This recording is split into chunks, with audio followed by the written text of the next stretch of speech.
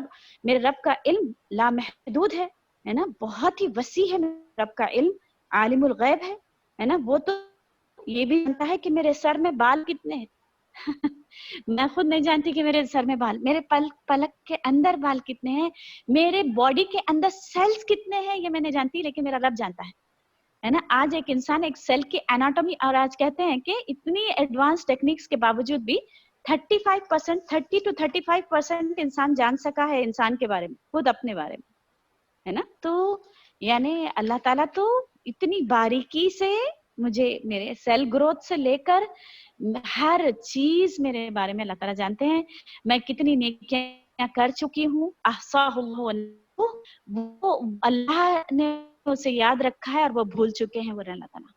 میرے اندر کتنی خرابیاں میں کر چکی ہوں، کتنی اچھائیاں میں کر چکی ہوں، وہ ساری چیزیں اللہ تعالیٰ میرے بارے میں، جتنا اللہ تعالیٰ میرے بارے میں جانتے ہیں اتنا میں خود بھی نہیں جانتی ہے نا. کچھ ہم سے ایسے ہوتے ہیں ہم بھول بھی جاتے ہیں، کچھ نیکیاں ہم سے ایسی ہوتی ہیں ہم جو بھول جاتے ہے نا، کل کیا کھائے ہم کو یاد نہیں رہتا، لیکن وہ ساری چیزیں نوٹڈ ہے اللہ کے پاس ہے نا. اللہ تعالیٰ ہر چیز سے واقف ہے نا. میں یعنی پیدا ہونے سے لے کر آج تک کتنے بار میرا دل دھڑکا وہ اللہ کو پتا ہے نا، کتنی دفعہ میں نے پلک مارا وہ بھی اللہ کو پتا ہے نا، کتنے، اور میں اکیلی ہوں، کروڑوں کے لوگوں نے کتنی دفعہ پلک مارا، کتنا کھائے، کیا کیے، کتنے اعمال کیے، کتنے اچھے کیے، کتنے برے کیے، کتنے یعنی کنٹل چاول ہم نے کھائے اور کتنے ہم نے ضائع کیے، وہ ساری چیزوں کا علم میرے رب کو ہے نا. تو یہ مطلب آپ سوچئے کہ ہم احاطہ نہیں کر سکتے اپنے رب کے علم کا ہے نا. آخر اللہ تعالیٰ آپ کا علم، آپ سبحان اللہ، آپ اتنا سب کچھ جانتے ہیں اور بھولتے نہیں ہیں. میرا رب بھولنے سے بھی پاک ہے سبحان اللہ ہے نا، نیند سے پاک، اونگ سے پاک، بھولنے سے پاک ہے نا، اولاد سے پاک، ہمسر سے پاک ہے نا. تو اللہ تعالیٰ کو ہر چیز کی گنتی، اور یہاں تک کہ میرے رب کو یہ بھی معلوم ہے کہ وہ یعلم مستقرها ومستودعها، یعنی میں کتنے دن دنیا میں رہوں گی اور میں کتنے دن خبر میں رہوں گی ہے نا، وہ تک میرا رب جانتا ہے نا. تو اس کے علم کا ہم نہیں کر سکتے. آپ بولیے ایک پتا گر جاتا ہم کو پتہ نہیں چلتا، کتنے ایسے پتے جو گرے ہوئے ہیں وہ پتوں کا علم بھی اللہ تعالیٰ کو ہے. ہم مر کے اپنی خبروں میں سڑ بھی جائیں گے اور گل جائیں گے، ہمارے لوگ ہم کو بلائیں لیکن اللہ تعالیٰ ہم کو یاد رکھیں گے سبحان اللہ. قیامت والے دن ہم کو نام سے پکار یعنی جاتے ہوں گے اللہ تعالیٰ سبحان اللہ ہے نا. تو اللہ تعالیٰ کا علم یعنی وسیع کرسیہ السماوات والارض. پھر آگے فرماتے ہیں اللہ تعالیٰ کہ اس کی کرسی چھائی ہوئی ہے آسمانوں اور زمین کے اوپر.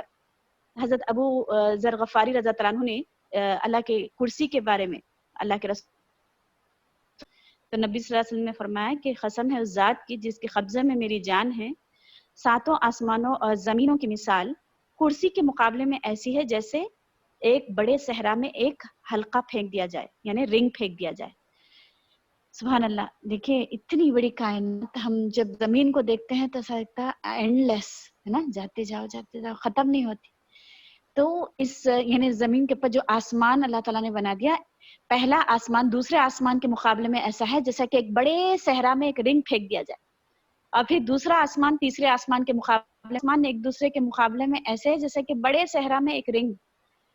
تو اگر یہ ساتوں آسمانوں کو سائڈ بائی سائڈ ہم جمع کر دیں ہے نا، ساتوں آسمانوں کو ایک ساتھ ملا دیں اور یہ ساتوں زمینوں کو بھی ایک ساتھ ملا دیں، ساری چیزیں ایک ساتھ ملانے کے باوجود میرے رب کے اوپر جو کرسی ہے، وسیع کرسی السماوات والارض، اس کی کرسی چھائی ہوئی ہے آسمانوں اور زمین کے اوپر. یہ پورے زمین اور آسمان پورے ہم کر دیں، سب کو ملانے کے بعد میرے رب کے عرش کی کرسی کے سامنے یہ پوری دنیا اور وما فیہا اور آسمان اور ساتوں آسمانوں کو جوڑ دیں، ہم وہ سارے آسمان اور سارے زمینوں کو بھی جوڑ دیں، تو وہ ایسا ہے جیسا کہ بڑے صحرا میں ایک رنگ اگر میں پھینک دوں تو کچھ حیثیت ہے اس کی، ہے نا. تو ویسا ہے تو سوچیے کہ ہمارا رب آخر کتنا بڑا ہے نا. اللہ اکبر جب ہم کہتے ہیں نا تو سوچیے کہ آخر میرا رب اس کی کتنی بڑی ہے نا، کتنا بڑا میرا رب ہے.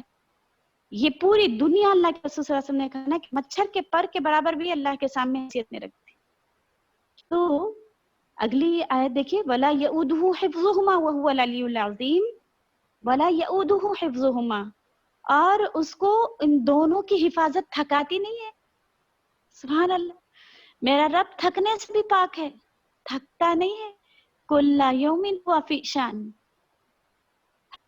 ہر دن وہ ایک مخلوقات کی پاک سپلائی کر، ان کو کتنے پرسنٹ آکسیجن چاہیے، کتنی بارش چاہیے، ہے نا، کتنے زمین میں پیداوار کرنا ہے، کتنی مخلوقات کو پیدا کرنا ہے نا، ان کی خوراک کیا ہوگی، ان کی غذا کیا ہوگی، اس کو پلک مارنا ہے، اس کو پانی کتنا دینا ہے، اس کے منہ میں پانی کتنا رکھنا ہے، اس کے منہ میں پانی کتنا چاہیے، اس کے پیٹ میں کتنی گیسز کتنی چاہیے، کیا چاہیے، وہ ساری چیزوں کا ہر ایک کا نظام سنبھالے ہوئے ہے اللہ تعالیٰ. وہ ساری چیزیں پھر آسمان، بے جوڑ آسمان، اور آسمان میں بھی آپ صلی اللہ علیہ وسلم فرمائے کہ اتنی مخلوق ہے کہ تل پھینکنے برابر بھی جگہ نہیں ہے. یعنی اتنے فرشتے بچھے ہوئے ہیں اللہ کی عبادت میں، پھر اتنے چرند پرند، اتنے سارے جانور، پرند کے یعنی خوراک الگ، یعنی زمین میں رہنے والے جانوروں کی غذا الگ ہے نا، جنگلی جانوروں کی غذا الگ، پھر انسانوں کی غذا الگ، پھر باریک باریک کیڑوں کی غذا الگ، ہر ایک کا سپلائی کر کے ہر دن کل یومن ہوا فی شان، ہر دن ایک نئی شان میں ہے میرا رب. اور وہ ساری چیزیں کر کے ہر دن سپلائی، ہر دن ہر ایک کی غذائیں، ہر چیز کر کے میرا رب کہتا ہے کہ وَلَا يَؤُودُهُ حِفْظُهُمَا، یہ زمین اور آسمان کی جو نگہبانی ہے نا، اس کی حفاظت اس کو تھکاتی نہیں ہے. سبحان اللہ. ایک 100 لوگوں کو کھانا کھلا دیتے نا ایک وقت تو ہم تھک جاتے ہے نا، 2 دن تک بستر پہ آرام کرتے رہتے، یہ سوچ کے کہ میں نے بہت بڑی دعوت کر دی. معمولی بات ہے، 100 لوگوں کا انتظام کیا ہے نا، کیا ناقص ہے نا. اب تو کوئی کمپیریزن نہیں ہے، لیس کمثلہ شیء، اللہ سے کسی کا کوئی کمپیریزن نہیں ہے نا. میرا رب بالکل سب سے اعلیٰ ہے نا، عظیم اور بڑھتر ہے میرا رب. وہو العلی العظیم، بہت اعلیٰ ہے میرا رب ہے نا، عظیم عظمت والا ہے میرا رب ہے نا. ہر اس چیز سے پاک ہے جو لوگ اس کے ساتھ شریک ٹھہراتے ہیں ہے نا. ہر چھوٹی بڑی چیز جس کا ہم سہارا لیتے ہیں، وہ سارے سہاروں کو ختم کر دیں. چاہے وہ ٹپکا لگانے کی بات ہو ہے نا، نظر کے لیے لوگ معمولی چیزوں کے لیے اللہ کے یعنی اللہ کے ساتھ شرک کر بیٹھتے ہیں، تو وہ ہم یعنی چھوٹی چھوٹی چیزوں سے سہارا لینا چھوڑ دیں. ہمارا رب بہت عظمت والا اور بہت اعلیٰ ہے. جب ہم رکوع میں جھکتے ہیں سبحان ربی العظیم، اس کی عظمت کو پہچانیے ہے نا، اور جھک جائیے. واقعی یا رب تو کتنا بڑا ہے نا، اتنی بڑی کائنات کا اکیلا سنبھالنے والا، اس کے سامنے میں کھڑی ہوئی ہوں ہے نا. تو ہمارے رب کی عظمت ہمارے دل میں آ جائے. اسی لیے اس آیت الکرسی کو عظیم ترین آیت کہا گیا کہ اس میں میرے رب کی بہت یعنی بڑی بڑی صفات ہے نا کا ذکر کیا گیا ہے نا. تو وہ بہت ہی اعلیٰ ہے نا. اعلیٰ بھی اعلیٰ، کیسا اعلیٰ؟ آپ دیکھیں آسمانوں کو کتنی اونچائی پہ اللہ تعالیٰ نے بنایا. اگر ایک چھت اونچائی پہ بنانے کے لیے ہم کو کرینز کا سہارا اور کیسے کیسے سہارے لینے کی ضرورت پڑتی، اتنی اونچائی پہ آسمان اللہ نے بنایا. اس سے بھی اونچا ایک آسمان دوسرے آسمان کی جو مسافت ہے 500 برس کی راہ، اور پھر 7 آسمانوں کے اوپر میرے رب کا عرش، اس کے اوپر اس کی کرسی، اور پوری کرسی پوری کائنات کے اوپر چھائی ہوئی ہے. سبحان اللہ ہے نا. تو وہ ہم یعنی عقل حیران رہ جائے اور دماغ کے سینسز کام کرنا چھوڑ دیں کہ آخر میرا رب کیسا ہے اور کتنی عظمت اور شان والا ہے اور کتنا اعلیٰ ہے میرا رب. وآخر دعوانا الحمد للہ رب العالمین. ہم اسی کے ساتھ اس کو ختم کرتے ہیں انشاءاللہ.